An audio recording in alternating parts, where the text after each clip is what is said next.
I've been cooking for quite a few years now. So many recipes have come and gone, but there are wonderful classics that are as popular as ever. In this series, I'll show you how to cook some of the best of them in my very special way. I'm just saving on the washing up.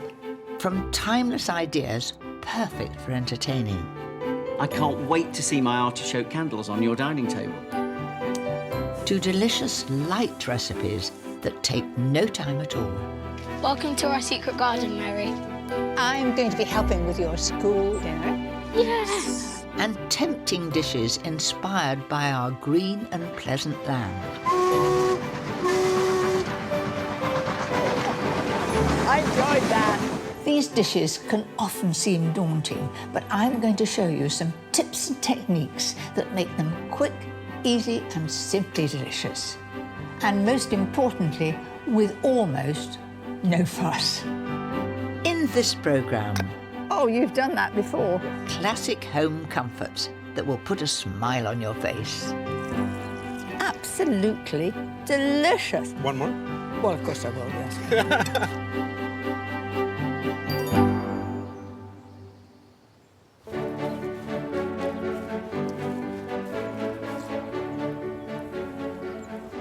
I love it when the evenings draw in and there's a hint of wood smoke in the air. That's the time for comfort food.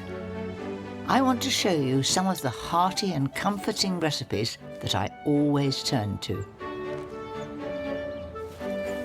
A traditional way to cook lamb to perfection. A time-honoured idea for delicious wild mushrooms. A wickedly divine pudding made with the ultimate comfort food. But first, my version of a classic breakfast dish that's a dream to wake up to. This is a combination of two great classics. One has bacon in and one has spinach. Why have one when you can have both together? Start with some delicious dry-cured bacon. You don't need oil, but make sure the pan is nice and hot. There's nothing like the smell of bacon to wake up to. You could never say no. And this is thin-cut bacon. Whether you choose smoked or unsmoked bacon is really up to you. Now I'm going to have a peek at this, and it's taking on a lovely colour. Once the bacon is beautifully crisp, put it to the side so you can get on with the sauce. Many people say that hollandaise is difficult. Do it my way and it's not. Right, first of all, 2 egg yolks in the bowl. These are lovely fresh eggs. Add a dash of white wine vinegar. Whisk that together. That's it. Then put that bowl over hot water, and as soon as it's sort of lukewarm, you add butter. And that goes in very, very slowly. And the idea is to cook the egg yolks very slowly, or you'll end up with scrambled egg.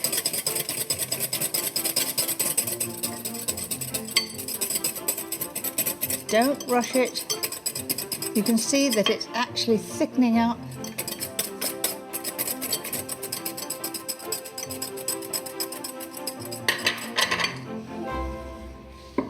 Little salt and pepper in there. That's absolutely perfect. Look at it, just the right consistency. I'm quite pleased with that. Finally, the eggs.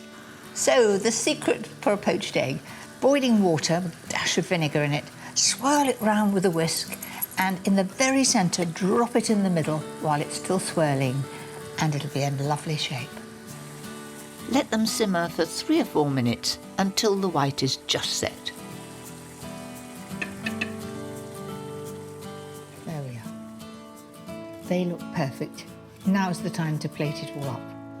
For the Florentine layer, I've wilted some fresh spinach in the butter, so there's no need for more on your toasted muffins.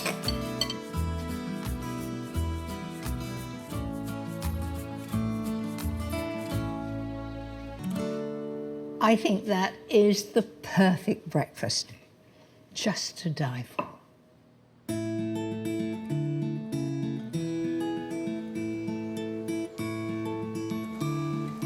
There's one man I know who's a devotee of comforting and Moorish food. In fact, Swedish chef Nicholas Ekstedt is more at home cooking over an open fire than he is with a fancy stove. In your restaurant, you have no electricity, no gas No. for cooking. No, I just use wood. Open flame cooking is a very traditional Swedish technique. And Nicholas's wonderful food has earned him a Michelin star. Is it a barbecue, that? What is it? No, it's not a barbecue. I mean, barbecue is completely different from Swedish cooking. Swedish open fire cooking is all about heat, flames, and smoke. So it's hot and fast, not slow and low. So, But how do you not catch the food on fire? I'll show you. That's why we're here, right? We're gonna cook. So I thought that I'm gonna chop some wood and you're gonna build the fire. Oh, Is that okay? I'm pretty good. I was Okay. a girl guide, you see. I know how to do it. Oh, you've done that before. There's nothing I like more than building a fire and cooking outside. That looks great. It's just like a little bonfire for bonfire night. Well, it smells good too, doesn't it? It reminds me of Girl Guide Camp. We used to cook over fires. What did you cook? Stews and fry eggs and bacon. And we used to dig trenches for our loos. Were there any songs? Oh yes, gingang gulu gulu gulu watcha gingang goo gingang gulu gulu watcha gingang goo. Is that English? I have no idea what it was, but it's stuck back in my head. Every girl guide will remember that and It sounds like Swedish. I won't teach it to It's you. like the Swedish chef on Muppet Show. Thank you for that. Okay, so now we are going to start off with the celeriac. I So love celeriac. One of my favourite vegetables. we're going to cook it over the flames, straight into the fire. What, the whole complete? Yeah, and we want it black. There you go. Woo. Fire and vegetable, caveman cooking. I quite like cooking with a caveman. Although caveman cooking is not always fast, these celeriac will take a good couple of hours before they're ready. But we can relax now for a little while. Well, we've got 2 hours. Yeah, we can talk about the Girls' Guides. Whilst we wait, I've turned to the woods for my next dish, using an ingredient at the heart of many comforting classics. This is definitely one of my favourites. There's nothing nicer than a crisp pastry case and a gorgeous sauce full of all different kinds of mushrooms that have that hint of garlic and a sharpness of lemon. Life is too short to make your own puff pastry, so I'm using 500 grams of shop board. If you look very carefully here, you can see the air bubbles. Now, the air bubbles in the pastry mean that when it's cooking, those will expand and make the pastry rise up beautifully, and it's going to be lovely and crispy. So I'm not rolling the air bubbles out, I'm trying to keep them in.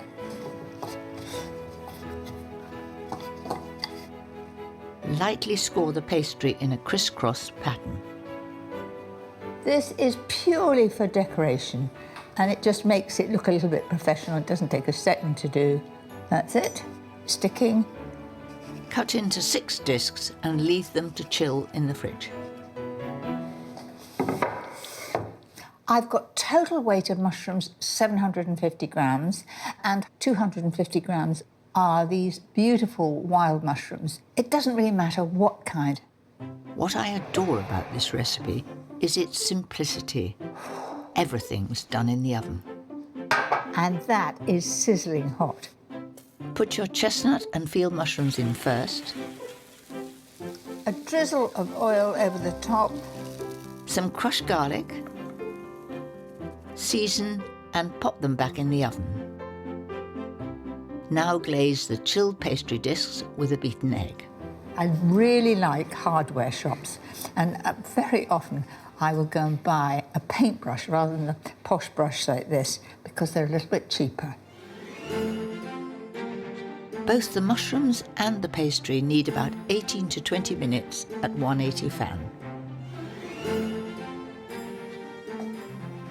Those have risen beautifully. And look at the professional look with that scoring on top. Makes all the difference. To make it especially crisp, cut each pastry in half. Then mix the last of those mushrooms with some delicious creme fraiche. So back in the oven at 180 for about 8 to 10 minutes for both of them.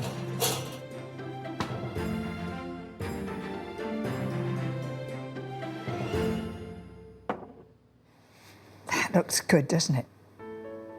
For a final cheeky flourish, add a generous sprinkling of Parmesan cheese and a squeeze of lemon. Right, now to assemble it. And let it fall over generously. A little bit of bright green always gives it a lift. Then on goes the lid. Wild mushroom galette, and doesn't it look tempting? Good enough to eat right now.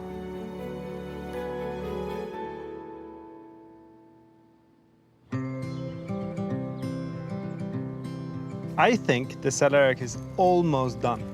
Well, I think it looks burnt to a frazzle. Come on. It's burnt, but not inside, hopefully. Despite Nicholas's cheery confidence, I'm not so sure. And while that celeriac cools, he's keen to show me another favourite, his unique take on comforting Swedish meatballs. This is a game version, so I use venison and pork. And you always add breadcrumbs and onions. And the onions you fry a little bit before. And then we usually soak the breadcrumbs with a little bit of cream before you add it. That's certainly enriching them. Yeah, it does. And then some salt. No pepper? No pepper, no. No. Interesting. Is that not popular in Sweden? It is kind of popular, but I don't like pepper. OK, well, that's fair enough. They're your meatballs after all. And then these are juniper berries. Ground ginger. Ground juniper berries. So they smell a little bit like gin, right? Yes, we'll have plenty of that then.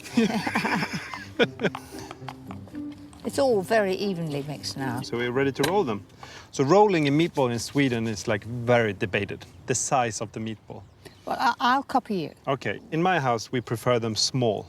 OK. Yeah, so, and small is about... The size of a chocolate truffle. Yeah. With meatballs, do you make any form of sauce with them or anything? Yes, I will make a sauce for you. Don't worry, you'll have sauce, Mary. I like a little bit of sauce. I'll fix that. So while these are just to be done, I'm going to show you how to do the sauce. Is it a different sauce? Yes. So I have cream in this pan.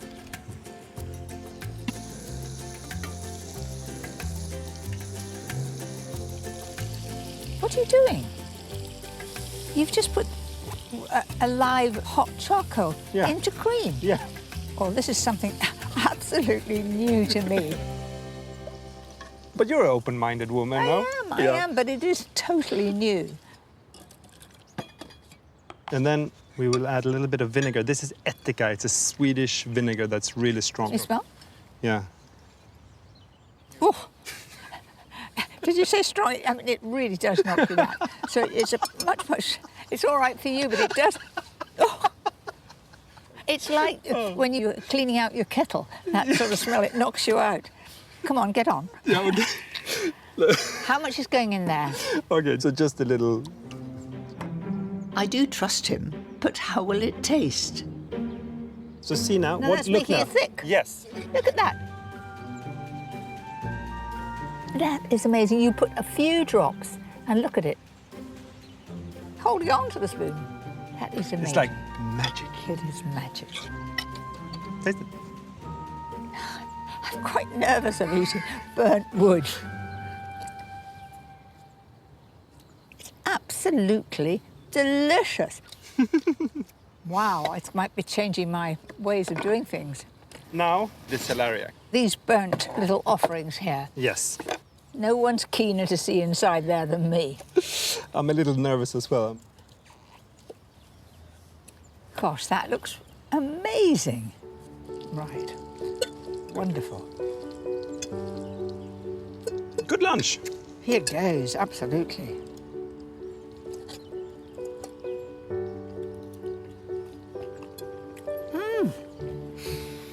It is a total new flavour for me and it's so good. I'm very happy that you liked it because you looked a little skeptical at first. But wouldn't you? I was amazed how much flavour Niklas got into his food by cooking it over an open fire. Sometimes the old methods are best. It's made me think of a wonderful dish that is always a huge hit at our kitchen table. For me, comfort food is all about slow, slow cooking. And that's exactly what I'm going to do right now.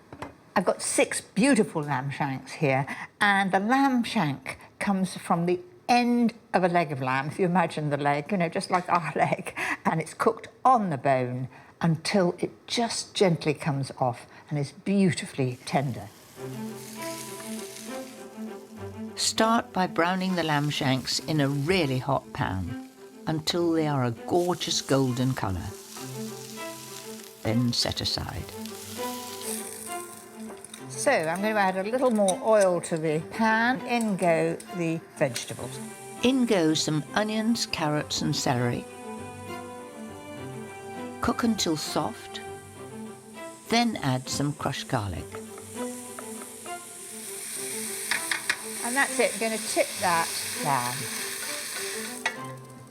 My secret for a really smooth sauce is to not add it to the vegetables, but to put the flour in the bowl, my 50 grams, then add 300 ml of wine, just like you'd be making custards. And it goes in very, very easily because the liquid is cold. Then I'm going to add the rest of the wine there. I've brought 300 ml of beef stock, tomato puree and red currant jelly up to the boil. And I've got all those nice bits off the bottom of the pan. That's it. In goes the wine and flour. Give it a good stir. As you can see, it's coming just a bit thicker.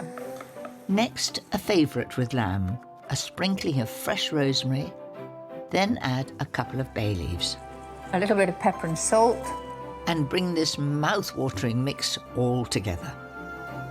And I'm going to bring that to the boil and then get it on the lowest heat, and I would think it would take about 2.5 hours, just until the meat is gently falling off the bone but yet holding together.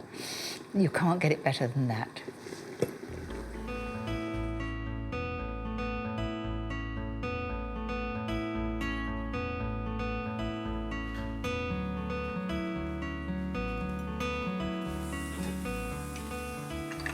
That's just as I wanted it to look.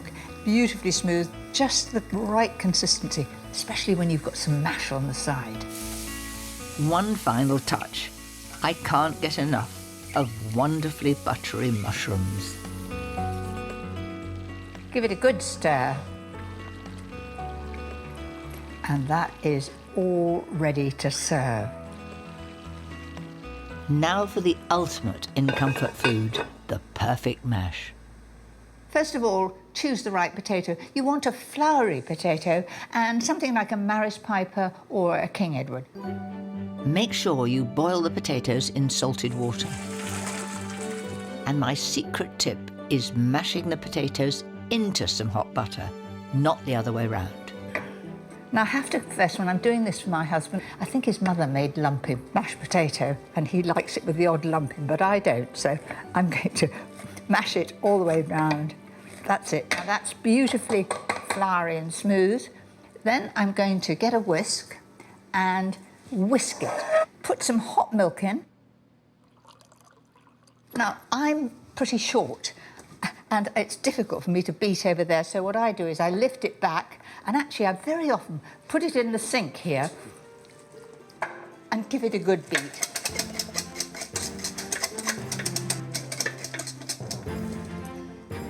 My favourite is a mustard mash. A couple of spoons of grainy mustard and one of Dijon. give the mash a real kick. That will absorb all that wonderful sauce. I always make plenty of sauce with a casserole because I'm married to a gravy man. And there you have it, my slow-cooked lamb shanks with that tempting mustard mash. It is so warm and welcoming on a chilly day. With all this savoury deliciousness, I think I'm ready for something sweet, and Nicholas has promised to make me one of his favourites. This is Swedish munkar. Munkar. Munkar, well, there you go. Okay. Good, well done. What are munkar when they're out? Yeah, it's like a donut. So It's a long time since I've had a man on his knees right in front of me. Come on. well, you know, So what's that going in there?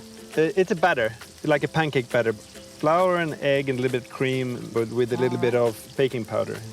So your restaurant, you have open fires. Yes. And how did you come into doing all this? Whenever I travel, I like the original cooking technique. Like if I go to Italy, I like wood oven baked pizza, or if I go to India, I like the tandoori. So I thought, like, what's our tradition? What are our techniques? So that's how, and I started researching that. Surely people must have thought you were a little bit mad. They did, yeah.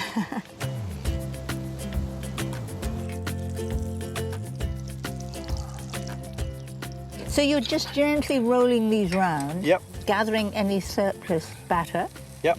And I can see there are absolutely no calories in here whatsoever. Zero. Isn't it amazing? They were overflowing, looking as though you put too much mixture in.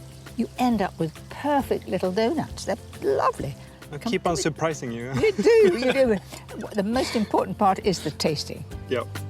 For that final Swedish touch, Nicholas serves them with a burst of cloudberry jam.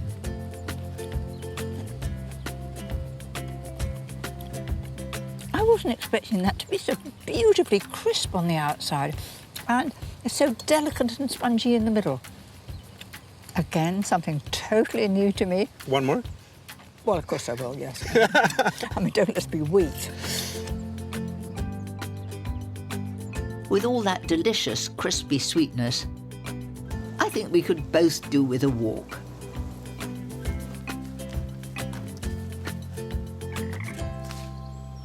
Oh, here's actually a birch. This is what I use when I cook. And also these branches like this, these leaves, these are what we use in the sauna to get, to whip each other. Oh, that sounds exciting. Yeah, it is. And how do you do it then? Well, you pick these down and you stick that into the water, cold water, and then you're in the warm sauna, and then you... You go like Yeah, you can in the water and then, yeah. and you're in together? Yeah. Oh, it's of quite course. good fun. Yeah, it's a lot of fun. I think I'm coming to Sweden. Yeah, you will love it. Well, Nicholas certainly knows how to have a good time. I think it's time for me to make him something comforting, and I have the perfect dish. And there's nothing more classic than chocolate pots. Something I can remember from the very first day that I was married, I was making these chocolate pots. They're so simple, all ingredients that you're likely to have to hand. First of all, I'm going to chop up chocolate very finely. I'm going to use a processor. And by the way, it is very noisy.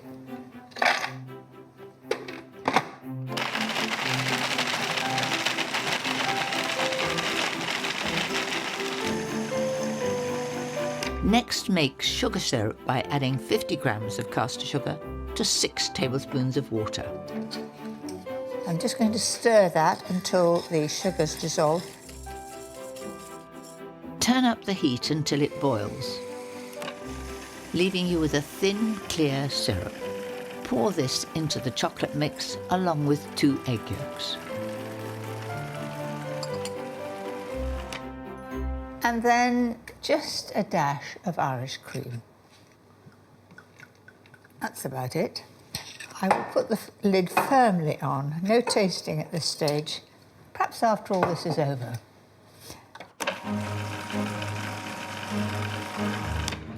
Whip 300 ml of double cream until you see those wonderful soft peaks. Now fold in the velvety chocolate mixture. Isn't it gorgeously rich and shiny? and there's a hint of booze in there. I get awfully teased about that I enjoy a little bit of alcohol in my puds. It does make all the difference. And then I'm gently going to stir that in.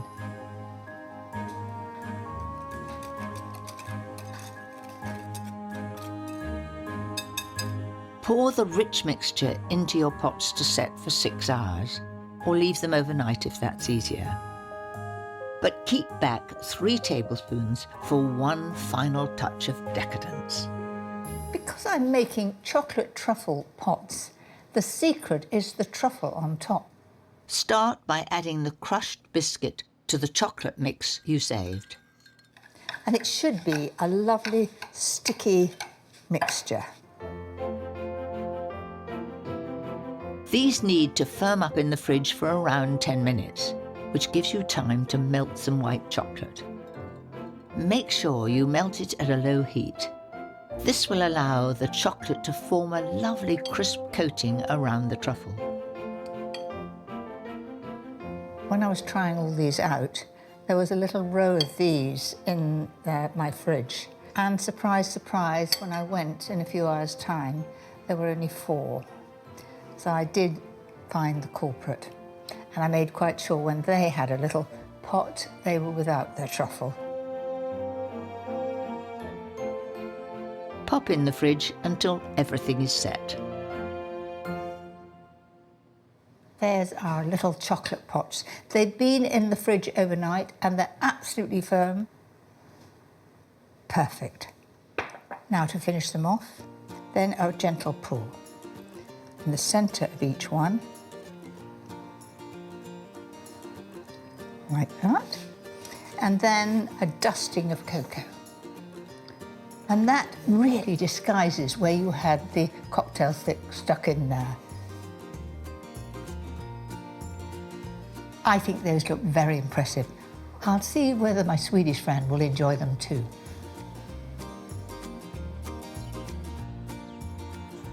Well, Nicholas, you've shown me some such wonderful treats and all sorts of things that I didn't know about. I bought a little something special from you, and here we go. Good, great. I dig in.